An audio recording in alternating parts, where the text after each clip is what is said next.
அந்த ஆகாயம் போதாத நாசிஸ்ட் ஒன்று சில அப்யூஸ் பண்ண கீழே இறங்கி வந்தது இன்று அப்படிங்கிற மாதிரி இருக்கு. Again we can see the famous manipulation techniques, that is a DARVO technique அப்படிங்கிற விஷயத்தை பற்றி தான் இன்றைக்கி நம்ம பார்க்க போகிறோம். அதிலிருந்து நம்மை காப்பாற்றிக் கொள்வது எப்படி அப்படிங்கிற விஷயத்தை பற்றியும் இன்றைக்கி ரொம்ப டீட்டெயில்டாக நம்ம பார்த்துலாம். Okay, before we gonna start, narcissist free life அப்படிங்கிற அந்த வெபினார் அப்படிங்கிறது இன்னும் ஒரு 1 or 2 டேஸில் தொடங்க போது. உடனே நீங்கள் என்ரோல் பண்ணிக்கோங்க. இதில் 10 days அப்படிங்கிறது வந்து இருக்க போது. இந்த 10 டேஸும் முழுக்க முழுக்க இந்த 15 hours ஆஃப் ப்ரோக்ராம் அப்படிங்கிறது இருக்க போகுது. டெய்லி ஒரு 1.5 hours அப்படிங்கிறது வீக் டேஸில் இருக்க போது. ஸோ நீங்கள் வந்து நிறைய விதமான விஷயங்கள் இந்த நார்சிஸ் பற்றி தெரிஞ்சிக்க முடியும். இவங்ககிட்ட இருந்து இவங்களை எப்படி ஹேண்டில் பண்ணுறது, லீகலாகவும் சரி எல்லா விஷயங்களையும், எமோஷனல் நம்ம எப்படி டிட்டாச் ஆகிறது, ஒரு சிக்மாவாக மாறுறது எப்படி, இந்த மாதிரி பல விஷயங்களை இந்த வெபினாரில் தெரிஞ்சுக்க முடியும். ஸோ இதான் நம்மளுடைய நம்பர். நீங்கள் தாராளமாக வந்து கான்டாக்ட் பண்ணிக்கலாம், நம்மளுடைய admin number. That's how it is. போயிடுமா? Yeah. So what is this DARVO? DARVO the reality reversal technique அப்படின்னு சொல்கிறது. அப்படின்னா என்ன? The 3 important thing: deny, attack, reverse it. அவ்வளோதான். என்ன ஒரு விஷயத்தை என்ன பண்ணிடு அப்படின்னு சொன்னால், ஒரு நார்சிஸ்ட் வந்து எடுத்தோடனே என்ன பண்ணுவாங்க, ஒரு சண்டைன்னு ஒன்று வரும்போது ஒரு முக்கியமான ஒரு லாஜிக்கலான ஒரு விஷயத்தை நம்ம எடுத்துகிட்டு அவங்கள வந்து அப்படியே வந்து லாக் பண்ணலாம் அப்படிலாம் நம்ம நினைப்போம்ல. பல நேரங்களில் அப்படி அவங்க லாஜிக்கலான விஷயத்தை எடுத்துகிட்டு கன்ஃபர்ம் பண்ண வரும்போது ஃபஸ்ட்டு அவர்கள் செய்யக்கூடிய விஷயம் என்ன? டினை. அது அப்படியே ஒட்டு மொத்தமாக இல்லவே இல்லைன்னு மறுத்துரு, முடிஞ்சு போச்சு. ஐ டிடன்ட் டூ இட் அப்படின்ற ஒரே வார்த்தை. அப்படி ஒன்று நடக்கவே இல்லைன்று. அதுக்கப்புறம் என்ன பண்ண? அதோட சும்மா இருக்காத, அட்டாக். திரும்பி அவங்கள வந்து நீ பேசு. எப்படி பேசுவ? Reverse the victim as offender. அதான் ரிவர்ஸ் RVO என்ன? Reverse the victim as offender. யார் ஒருத்தவங்க பழைய தூக்கிட்டு வந்தாங்களோ அவங்க மேலேயே பழைய தூக்கி அவங்க மேலேயே போட்டுரு.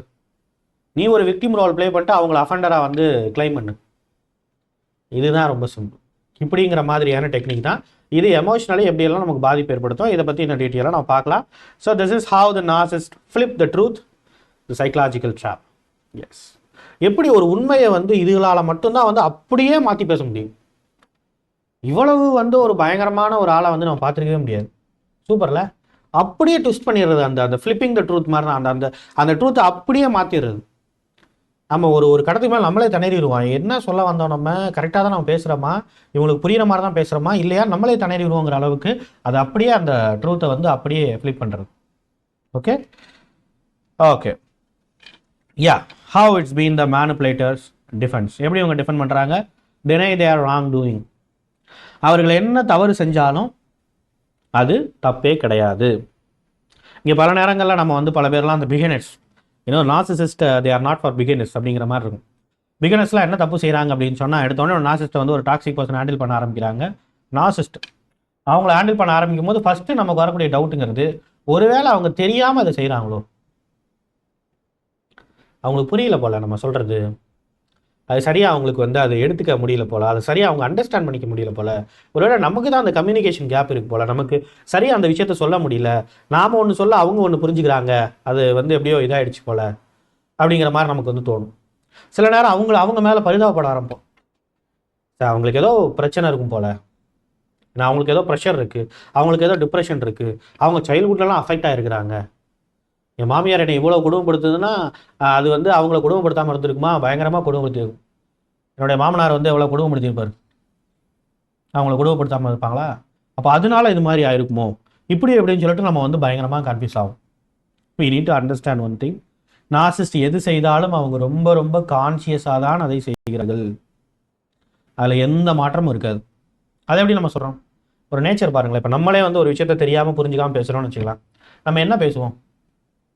அவங்கள அட்டாக் பண்ணுற மாதிரி பேசுவோம், நம்மளே அட்டாக் பண்ணிக்கிற மாதிரி பேசுவோம், பல நேரத்தில் நம்ம ப்ளேம் பண்ணிக்கிற மாதிரி பேசுவோம், ஆப்போசிட் அட்டாக் பண்ணுற மாதிரி நம்ம பேசுவோம். ஆனால் ஒரு காலகட்டத்தில், ஏன்னா இப்போ மார்னிங் வந்து சண்டை போகிறோன்னா ஈவினிங்கே நமக்கு வந்து நம்ம பேசுகிறது சரியாக தப்பா, அது சரியாக இருக்கா இல்லையான்னு சொல்லிட்டு நம்மளே ஒரு குறிப்பிட்ட காலகட்டத்துக்கு நடுவில் வந்து ரியலைசேஷனுக்கு நம்ம வருவோம்.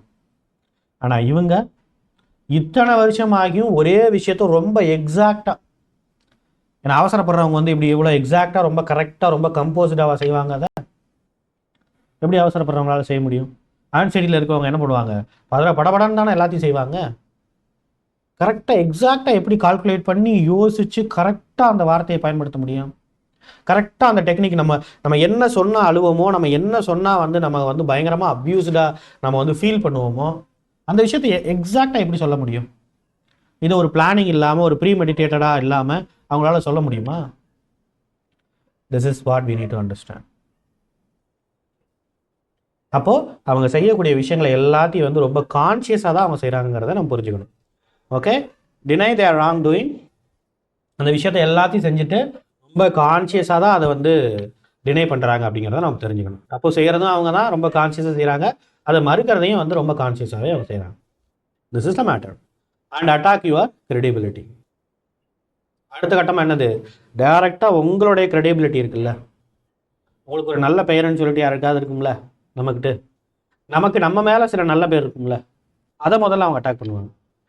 கேஸ் லைட்டிங் பண்ணுறது மூலமாக உன்னைய நீயே யோசிச்சு பார், நீ எவ்வளவு தவறு செய்கிற பாரு, நீ எப்படி கேவலமாக நடந்துக்கிற பாரு, நீ எப்படி கேவலமாக பேசுகிற பாரு, ஒரு விஷயத்த சம்மந்தமே இல்லாமல் வந்து நீ உன்னைய வந்து எவ்வளவு காப்பாற்றிக்கிற பாரு, நீ ஒரு விஷயத்த சம்மந்தமே இல்லாமல் எப்படி நீ வந்து மாற்றி பேசுகிற பாரு, இப்படின்னு நம்ம மேலே வந்து அவங்க ப்ளேம் பண்ண ஆரம்பிப்பாங்க.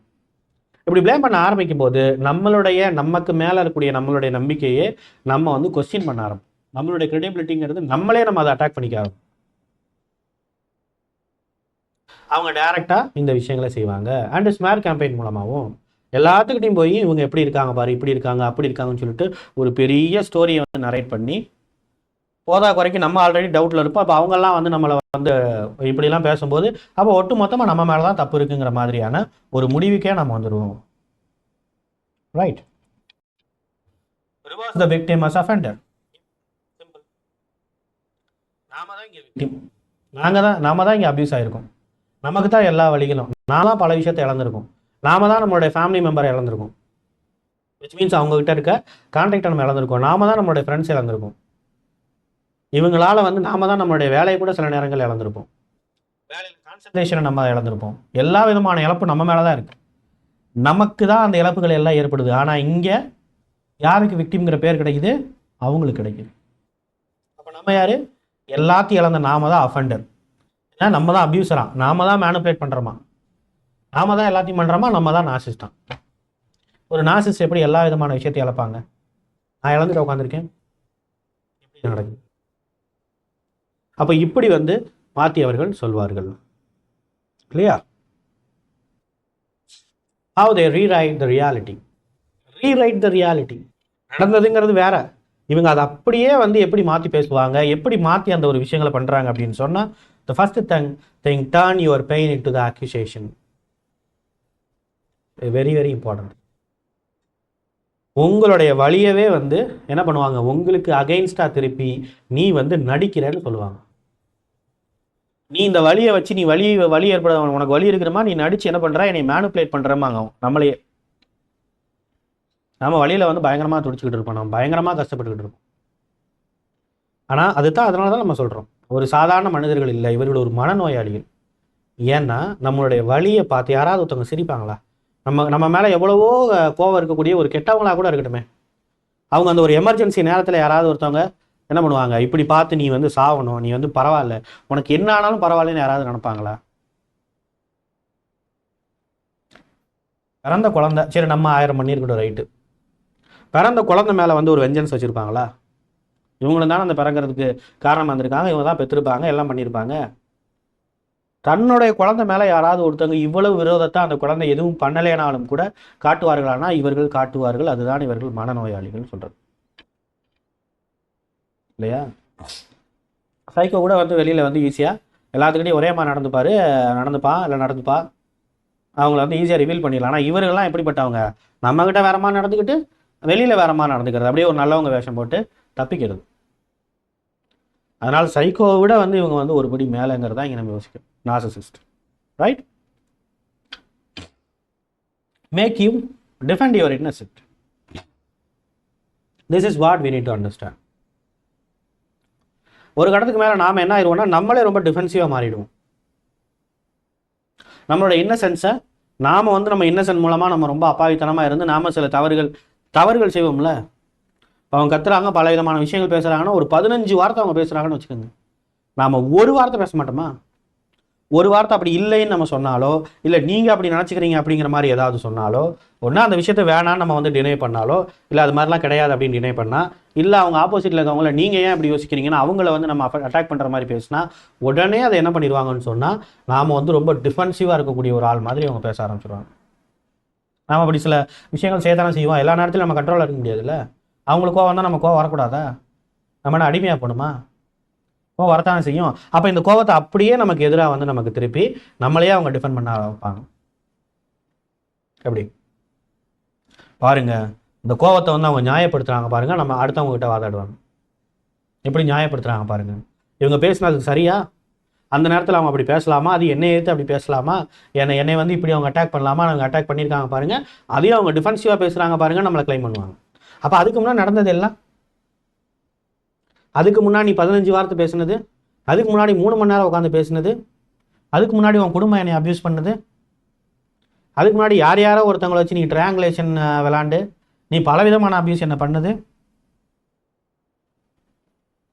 என்ன, அதுக்கு முன்னாடி நீ வந்து குழந்தைகளை வந்து அந்த அளவுக்கு அப்யூஸ் பண்ணது, இது எல்லாத்தையும் மறைச்சிட்டு நாம் ஒரு வார்த்தை அதை எதிர்த்து கேள்வி கேட்டிருப்போம், இல்லை ஆர்குமெண்ட்டில் ஒரு வார்த்தை நம்ம பேசியிருப்போம். அதை பிடிச்சிட்டு அப்படியே வந்து அந்த ரியாலிட்டியை வந்து வேற மாதிரி வந்து மாற்றுறது. Right? You start doubting your memory. நாம் இதுவரைக்கும் நடந்த விஷயங்களை எதையுமே அப்படியே ரொம்ப பயங்கரமாக டிஃபென்சிவாக அதை எதையுமே பேசாமல் நாம் செஞ்ச தவறுகளை மட்டும் பேசுகிறதுனால, இதையே பேசிக்கிட்டே இருக்கிறனால நம்ம ஒரு கட்டத்துக்கு மேலே அதெல்லாம் எதுக்காக சொல்ல வந்தோங்கிறதே நம்ம மறந்துடுவோம்.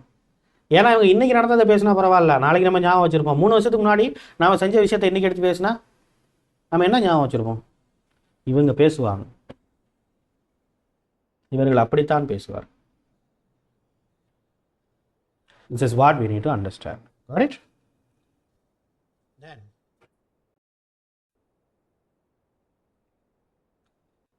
the unconscious game, how it's been played. நம்மளுடைய மனசுக்குள்ள இருக்கக்கூடிய unconscious game என்ன? Ego defend through the projection. அவங்கள பொறுத்த வரைக்கும் என்ன செய்வாங்க, அவங்களுடைய ஈகோவை வந்து அவங்க டிஃபெண்ட் பண்ணிக்கணுங்கிறதுக்காக, அவங்க ஹர்ட் ஆகிடக்கூடாதுக்காக முன்னாடி இந்த மாதிரியான ஒரு ப்ரொஜெக்ஷனை கிரியேட் பண்ணி தன்னை விக்டிமாக கிளைம் பண்ணிக்கிட்டு ஆப்போசிட்டில் இருக்க நம்மளை வந்து ஒரு அஃபெண்டராக கிளைம் பண்ணி அது மூலமாக அப்படியே அப்பாவித்தனமாக நடித்து ஒரு நடிப்பை போட்டு பச்சை பொய்களை பலவிதமான விஷயத்த சொல்லி அந்த பொய்யெல்லாம் பார்த்தா வந்து ஆப்போசிட்டில் கூட நம்பிடுவாங்க. எப்பா இப்படிலாம் யாராவது பொய் சொல்ல முடியுமா, அதுக்காக இப்படிலாமா பொய் சொல்லுவாங்க அப்படின்னு ஆப்போசிட்டில் கூட நம்புவாங்க. ஆனால் இவங்களை பற்றி நமக்கு தானே தெரியும், இது என்ன பொய், இதுக்கு மேலெல்லாம் பொய் சொல்லக்கூடிய ஆள் இருக்காங்க, அவங்க பொய் சொல்லியிருக்கிறாங்க அப்படின்னு நமக்கு தானே தெரியும் அது. ரைட்? அந்த அளவுக்கு வந்து அவங்களோட ஈகோவை வந்து டிஃபெண்ட் பண்ணுறதுக்காக இவ்வளவு பெரிய ஒரு ப்ரொஜெக்ஷனை வந்து அவங்க நம்ம மேலே வச்சு நம்மளை இப்படி ஒரு அட்டாக் பண்ணுவாங்க. எண்ட் ஆஃப் த டே இது ஒரு சாடிஸ் மென்டாலிட்டியும் கூட. இந்த ப்ரொஜெக்ஷன் மூலமாக நம்ம அப்யூஸ் ஆகி எமோஷ்னலி ரொம்ப ரொம்ப வல்னரபிள் ஆகி எமோஷனல் டவுன் ஆகி நம்ம வேறு வழியே இல்லாமல் வாழவே முடியாத ஒரு நிலைமைக்கு வரணுங்கிறது தான் அவங்களுடைய முக்கியமான கொள்கை. இதுதான் அவங்களும் அவங்களுடைய குடும்பத்தாரும் செய்யக்கூடிய ஒரு விஷயம். குடும்பத்தில் கூடிய சில பேர் கூட நியாயமானவங்களாக இருப்பாங்க. ஏன்னா அவங்கள தள்ளி அவங்கள கழிச்சு நம்ம பார்த்தோன்னு சொன்னால் இவங்களுக்கு சப்போர்ட் பண்ணக்கூடிய ஆட்கள்லாம் எப்படிப்பட்டவங்களாக இருப்பாங்க பாருங்க. எவ்வளவுக்கு எவ்வளவு ரொம்ப அக்லியாக, எவ்வளவு கேவலமாக அவர்கள் யோசிப்பாங்க பாருங்க. அப்படி என்ன அவங்களுக்கு அதில் ஒரு சந்தோஷம்னு தெரியாது. ரைட்? இவங்க கூட இருக்கவங்க அதுக்கு மேலே இல்லையா, தி ஷேம் மியூட்டேட்ஸ் இன்டு தி அக்ரெஷன். அவங்களுக்குள்ள இருக்கக்கூடிய அவங்க எல்லாம் தப்பு செஞ்சுருக்காங்கல்ல, அதில் அவங்களுக்கு ஷேம் இருக்குமானா கண்டிப்பாக இருக்கும். ஆனால் அதை அவங்க வெளியில் காட்டிக்க மாட்டாங்க. ஷேமை வெளியில் காட்டிக்கிட்டா எப்படி? அவங்க வந்து வெக்கப்படுற மாதிரி, இந்த மாதிரி ஒரு கேவலமான ஒரு விஷயம் நம்மளே செஞ்சுருக்கமேன்ட்டு அவங்களுக்கே அந்த ஷேம் இருக்கும். ஆனால் அது வெளியில் காட்டிக்காமல் அதுக்கு எப்படி மாற்றுவாங்கன்னு சொன்னால், நான் இந்த மாதிரி வந்து பண்ணதுக்கான காரணங்கிறது நீ தான், அப்போ நான் வந்து வெக்கப்பட தேவையில்லை, நீ தான் வெக்கப்படணும் அப்படின்னு மாற்றுவாங்க அவங்க.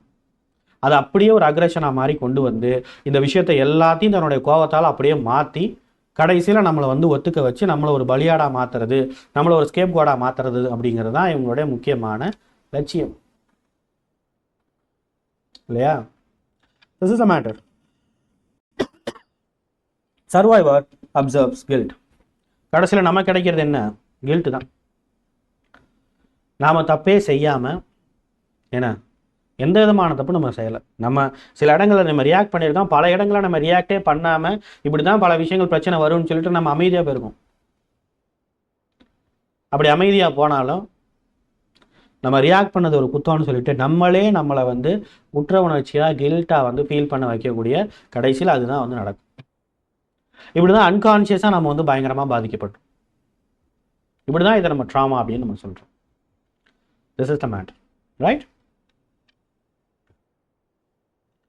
Mind reset.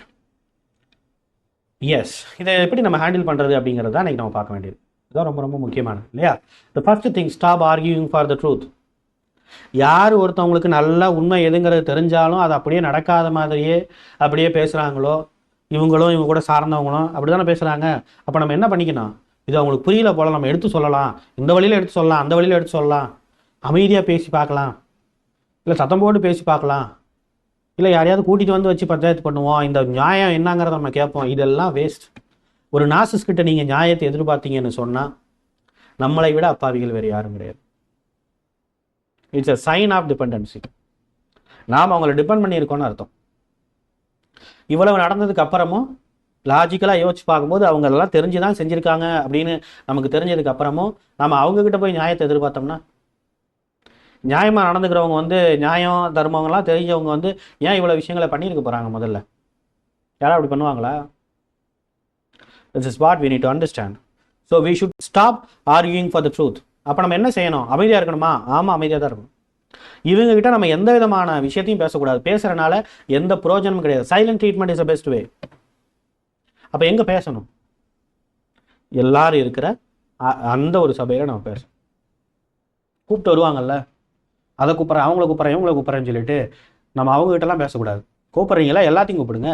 நானும் என்னோட சைட்லேருந்து ஆட்களை கூப்பிட்டு வரேன். நியாயம்னா 2 பேத்துக்கு பொதுவாக தான் இருக்கணும். அதை நான் இது இவங்க வரக்கூடாது, இவங்க வரக்கூடாது, இவங்க கூடாதுன்னு சொன்னால் என்ன அர்த்தம்? அப்போ உங்களுக்கு ஏற்ற மாதிரி வந்து அது பயாஸ்டாக கொண்டு போகலான்னு பார்க்குறீங்களா? எல்லாத்தையும் கூப்பிடுங்க அப்படின்னு நம்ம சொல்லணும். நம்ம சைடில் கூடிய நம்மளுடைய பக்கத்தை புரிஞ்சுக்கிறக்கூடிய ஆட்கள், காமனாக வந்து இருக்கக்கூடிய ஆட்கள், அவங்க பக்கத்தில் கூடிய ஆட்களும் வரட்டும், தாராளமாக வரட்டும். அங்கே தான் நாம் அந்த உண்மையெல்லாம் போட்டு உடைக்கணும். இவங்க செஞ்ச ஒவ்வொரு விஷயத்தையும் நாம் வந்து ஞாபகம் வச்சுருக்கணும். நம்மளால் ஞாபகம் வச்சுக்க முடியலையா? முடிஞ்சால் என்ன பண்ணிக்கணும்? ஒரு செல்ஃபி, ஒரு வீடியோ எடுத்துக்கணும். அது நாளைக்கு வந்து ஒரு எவிடன்ஸாக வந்து பயன்படட்டும். நமக்கே வந்து அது வந்து திருப்பி ரிவர்ஸ் பண்ணி பார்க்கறதுக்கு நல்லாயிருக்கும். அது கரெக்டாக நமக்கு சில பாயிண்ட்ஸ் எல்லாம் வரும். மிகப்பெரிய ஒரு அபியூஸ் அனுபவிக்கிறோன்னு சொன்னால், அந்த விஷயம் நடந்துகிட்டு இருக்குன்னு சொன்னால் உடனே நம்ம வந்து ஒரு வீடியோ எடுத்து நம்ம என்ன பண்ணிக்கிறோம்? நமக்கு நாமளே சில விஷயங்கள் ஒரு செல்ஃபாக வந்து இன்றைக்கி என்ன நடந்துச்சு, இன்றைக்கி நான் என்ன சொன்னேன், அவங்க என்ன பேசுனாங்க, என்ன பண்ணியிருக்காங்கிறத ஒரு 1 minute மாதிரி ஒரு வீடியோவை எடுத்துக்கணும். எடுத்து நீங்கள் வச்சுருக்கணும். நாளைக்கு ஃபியூச்சரில் இதை ரெமெம்பர் பண்ணுறதுக்கு கரெக்டாக இருக்கும். Okay, reclaim your narrative. வாழ்க்கைங்கிறது யாரும் எழுதப்படுவது கிடையாது. யார் எழுதுறதும் நம்மளுடைய வாழ்க்கை கிடையாது. நம்ம கேரக்டர் என்னங்கிறத நாம தான் எழுதிக்கணுமே தவிர அவங்க எழுதக்கூடாது. we need to reclaim our narrative. நாம எப்படிப்பட்டவங்கிறத நாம தான் வந்து அதை நரேட் பண்ணணும். நம்மளுடைய வாழ்க்கையை நாம தான் சூஸ் பண்ணணும். இவங்க வந்து சொல்லி செய்யக்கூடிய விஷயங்கள்ங்கிறது கிடையாதுல்ல. we need to reclaim that narrative. Okay, அதுக்கு நாம செய்ய வேண்டிய முக்கியமான விஷயம் தெரியுமா? இவங்களை சமாதானப்படுத்தணும். இவங்ககிட்ட நம்ம நியாயத்தை எடுத்து சொல்லணும். இவங்க கூட எப்படியாவது கோப்ப பண்ணிட்டு வாழணும் அப்படிங்கிற எண்ணத்தை முதல்ல விடணும். ஓகே, என்ன செஞ்சாலும் எண்ட் ஆஃப் த டே என்ன நடக்க போகுது? ஏதோ ஒரு டெம்பரவரியாக கொஞ்சம் நாட்கள் நம்மளால் வாழ முடியுமே தவிர இவங்க கூட பர்மனெண்ட்டாக நம்மளால் வாழ முடியாது. ஏன்னால் இவர்கள் ஒரு மனநோயாளிகள், வேற ஒன்றும் கிடையாது. நீங்கள் எதிர்பார்க்குற எந்த ஒரு விஷயமும் அவங்ககிட்ட கிடைக்காது. அதுக்கு அப்படியே ஆப்போசிட்டாக வந்து இந்த மாதிரி பலவிதமான அபியூஸ் தான் கிடைக்கும். உங்களோட எதிர்பார்ப்பை வச்சு, உங்களோட எமோஷன்ஸை வச்சு விளையாடக்கூடிய ஆட்கள் தான் இந்த மனநோயாளிகள். இவர்கள் வேற ஒன்றும் கிடையாது. சில பேரெல்லாம் என்ன பண்ணுவாங்கன்னா, இந்த மாதிரி வீடியோஸை பொறுத்த வரைக்கும் நம்ம வீடியோ எடுத்து நார்சிஸ்கிட்டே போய் போட்டு காட்டுறது. பாருங்க, உங்கள் கேரக்டரை பற்றி ஒருத்தவங்க சொல்கிறாங்க பாருங்க, இதை பார்த்தாவது நீங்கள் திருந்துங்க. ஒரு வீடியோ பார்த்தோட நார்சிஸ்ட் வந்து தெரிஞ்சிருவாங்கன்னு நினச்சிங்கன்னா உங்களுடைய அப்பாவித்தனத்தை என்னன்னு சொல்கிறது? You need to understand one thing. They will never be changed. அவங்க சேஞ்ச் ஆகனே விரும்பலையே. அவங்க இப்படி தான் இருக்கணும்னு நினைக்கிறாங்க. அவங்களுக்கு இதுதான் இயல்பு. அது இது ஒரு மனநோய். இந்த மனநோய்ங்கிறதா அவங்களோட இயல்பு. இயல்பு எப்படி நீங்கள் மாற்றிட முடியும்? நேச்சராக வந்த விஷயத்தை நீங்கள் எப்படி மாற்றிட முடியும்? எப்படியுமே மாற்ற முடியாது. அரளி விதைன்னா அரளி விதை தான். அது நீங்கள் எப்படி வந்து நீங்கள் நினச்சிக்கிட்டு குடிச்சிங்கனாலும் அரளி விதையோட எஃபெக்ட் என்னவோ அதை தான் காட்டும். நீங்கள் நினச்சிக்கிறதுனால அப்படியே வந்து அரளி விதைங்கிறது அப்படியே ஒரு சூப்பர்பான ஒரு அப்படியே ஆரோக்கியமான விதையாக மாறப்போது கிடையாது. Right? Devil is a devil. You can't change any devil. You can change yourself. அது பண்ண வேண்டியது இருக்கு. From confusion to the clarity, trauma reframing sessions அப்படிங்கிறது இருக்குது. கவுன்சிலிங் இருக்குது. நம்மளுடைய ஃபீமேல் சைக்காலஜிஸ்ட் கிட்ட நீங்கள் தாராளமாக வந்து கவுன்சிலிங் எடுத்துக்கலாம். It's a matter. ரெண்டாவது ஒரு விஷயங்கள் அப்படிங்கிறது பொறுத்த வரைக்கும் ego strength and work. Yes, நாம் நம்மளை வந்து எமோஷ்னலி வந்து ஸ்ட்ராங் ஆக்கிக்கிறதுக்கு இந்த மாதிரியான வெபினார் அண்ட் குரூப் தெரப்பிலாம் இருக்குது. நம்ம நாசஸ்பரி லைஃப் வெபினாருங்கிறது தொடங்க போது சீக்கிரம் நீங்கள் வந்து என்ரோல் ஆகி பலவிதமான விஷயங்களை இந்த மாதிரி நீங்கள் தெரிஞ்சுக்க தான் உங்களுடைய மனசுக்குள்ளே பலவிதமான மாற்றங்கள் வரும். மாற்றங்கள் வர தான் நம்ம எமோஷ்னலி ஸ்ட்ராங் ஆகும். ஏதோ ஒரு காரணத்தை சொல்லிகிட்டே நம்ம வாழ்க்கையை வந்து நம்ம ஜஸ்டிஃபை பண்ணிக்க வேண்டியதான். அவ்வளோதான். இந்த உலகங்கிறதோ இந்த சொசைட்டிங்கிறதெல்லாம் அதை நம்பாது. நான் குழந்தைகளுக்காக இருக்கேன், ஃபினான்ஷியலி டிபெண்ட் பண்ணியிருக்கேன். இப்போ அந்த சொசைட்டி நம்மக்கிட்ட கேட்குற ஒரே கேள்வி தான், குழந்தைகளுக்காக இருக்கேன், உண்மையிலே குழந்தைங்க சந்தோஷமாக இருக்கா? இல்லை அவங்க கொஞ்சம் வாங்கி தராங்க அதனால அது சந்தோஷமாக இருக்கா? இந்த சந்தோஷம் ஒருவேளை இன்றைக்கி சந்தோஷமாக இருந்தால் இந்த சந்தோஷங்கிறது எத்தனை நாளைக்கு? இதுக்கு முன்னாடி இந்த குழந்தைய வந்து அவங்க எப்படி பார்த்துருக்குறாங்க? இந்த குழந்தை பிறக்கும்போது அவங்க எப்படி இந்த குழந்தைய ட்ரீட் பண்ணியிருக்காங்க? தன்னோட ஒரே ஒரு விஷயம், இவங்க சொல்கிறத கேட்காம அந்த குழந்தை இருக்கு சொல்லுங்க பார்க்கலாம். ஒரு வாரம் மட்டும் இருக்கு சொல்லுங்க பார்க்கலாம். இவங்களுக்குள்ளே இருக்கிறது பாசமா இல்லை வேறு என்னங்கிறது தெரியும். போய் தானே? இப்போ இதே சொசைட்டி நம்மளை பார்த்து கேட்கும், குழந்தைகளுக்காக நீ கிடையாது, உனக்குள்ளே ஏதோ எமோஷ்னலி நீ வந்து இதில் செயின்டா நீ வந்து மாட்டப்பட்டிருக்க, அவ்வளோதான். அதான் உண்மையான காரணமே தவிர ஃபினான்ஷியல் இந்த மாதிரியான விஷயங்கள்லாம் நீ சொல்ல முடியாது. ஏன்னா ஃபினான்ஷியலி நீ வெளில வந்தானா உன்னால் பிழைக்க வேண்டியது தானே, அவ்வளோதானே. எத்தனையோ பேர் நம்மளோட ஃபினான்ஷியலி இல்லை இருக்கிறவங்களாம் பழச்சிட்டு இருக்காங்க தானே. நாம் வெளியில் வந்து பழைக்க முடியும் தானே. அதுக்கான ஆப்பர்ச்சுனிட்டிஸுங்கிறது சொசைட்டி கொடுத்துருக்குல்ல. என்ன நம்ம படிக்கலைன்னா திருப்பூர் போக போகிறோம், படித்தா சென்னைக்கு போக போகிறோம், அவ்வளோதான். Right? This is have it is. அதனால் நாம் நம்மளுடைய காரணங்களை சொல்லிக்கிட்டு ஏதோ மனசை தேர்த்திக்கிட்டு இன்றைக்கி நாளைக்கு வாழ்ந்துடலாமே தவிர இதில் ஒரு ஹீல் ஆகி சந்தோஷமான ஒரு வாழ்க்கையை வாழ முடியாது. தெரிஞ்சுக்கங்க. ஓகே, தயவுசெய்து முடிஞ்ச வரைக்கும் சீக்கிரம் இந்த மாதிரியான விஷயங்கள்லாம் கற்றுக்கிட்டு மேலே வர பாருங்கள். It's a matter. Okay, thank you so much from the human expert Tamil YouTube channel. I am your Rajkumar Pandian, psychologist. That is what